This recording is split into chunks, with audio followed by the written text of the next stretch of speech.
We are the Arctic Youth Ambassadors.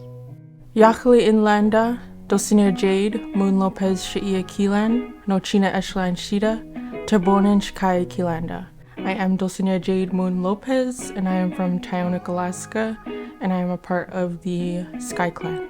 Wanga tiga Mayurak Unalaklig Minurunga. My name is Mayurak Nanauk Jones, and I am from the people of Unalakleet, Alaska. I am currently on the board of directors for Arctic Youth Network, and I'm on the Norwegian Chairships Council for the Arctic Council.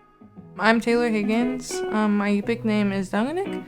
I was born and raised in East Anchorage, Alaska, which is one of the most diverse communities in Anchorage and in Alaska and in the nation. I'm a first-generation college student out of Anchorage at the University of Alaska Anchorage studying business. And I'm a 2024 Champion for Change as well with the Center for Native American Youth under the Aspen Institute in D.C.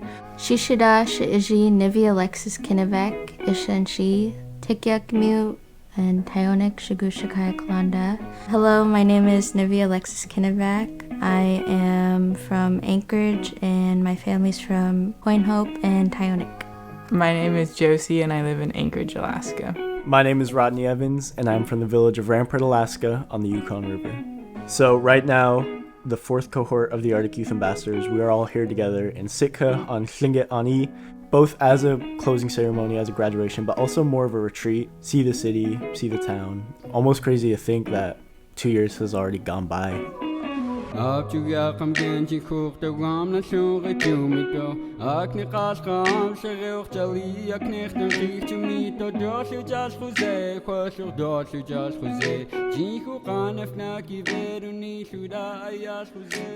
name is Chidarapati, and I'm Yupik and Samoan.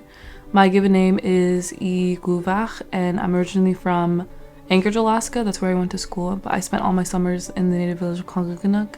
I'm an Arctic Youth Ambassador. I'm also an Indigenous scientist and engineer, so a lot of my background is pipe infrastructure for communities at the Alaska Native Tribal Health Consortium. I'm also a recent graduate. I just got my Bachelor's of Science in Engineering at Columbia, and I'll be going to grad school there. But it's programs like Arctic Youth Ambassadors that, really create the support system for you and really prioritizes our well-being as these advocates, not only here in the state of Alaska, but also at an international level. We went to the Arctic Circle Assembly, one of the largest Arctic gatherings. That was a really unique experience for a lot of us. For many of us, that was our first time doing international travel. Arctic Circle Convention in Reykjavik, Iceland.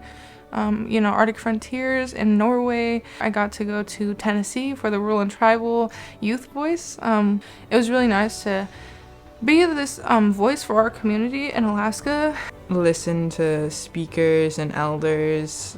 I really appreciated just learning from different people, and then going to conferences was a good experience. I keynoted at the United Nations Economic and Social Council Partnership Forum, with the support of the AYA community, but also the support of my community. I was able to kind of share this story about how my village came to be, and in doing so, that's the story of, how I came to be. This is a program that really helps youth all from the state of Alaska get the skills they need to raise visibility about the issues that we are facing in each of our communities, attend conferences, go to workshops, speak directly to leaders. It creates this bridge with youth and policymakers, scientists, engineers. I've learned a lot. I really have found myself, I think, in this program and what leadership really means to me in Arctic Youth Ambassadors, whether it's going to big conferences and speaking on panels and creating really cool programs and applying for grants, working with a great cohort of people that do literally anything,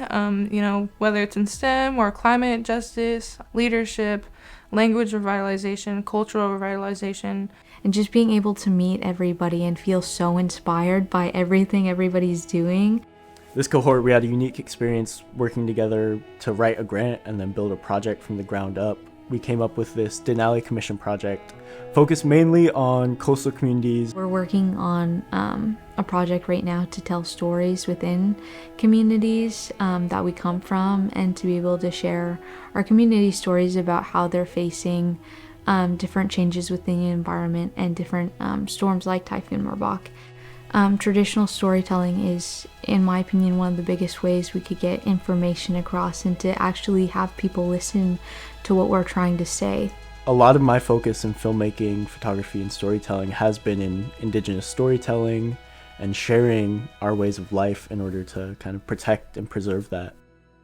Why I'm a part of all these programs is because I started off with Arctic Youth Ambassadors. I've been able to connect through AYA, so I have like all these amazing opportunities. I think it's shown me that I have an amazing support system within AYA. We've had the chance to connect with and work with our partners, the U.S. Fish and Wildlife Service and the World Wildlife Fund, job opportunities, internship opportunities. These are all things that have been really impactful for us as Arctic Youth Ambassadors. Also, having Arctic Youth Ambassadors open up other doors to so many other programs and fellowships and scholarships and jobs. Like, I got my first job and internship through the Arctic Youth Ambassadors with the Department of Interior Fish and Wildlife Service, and I think that's an incredible privilege.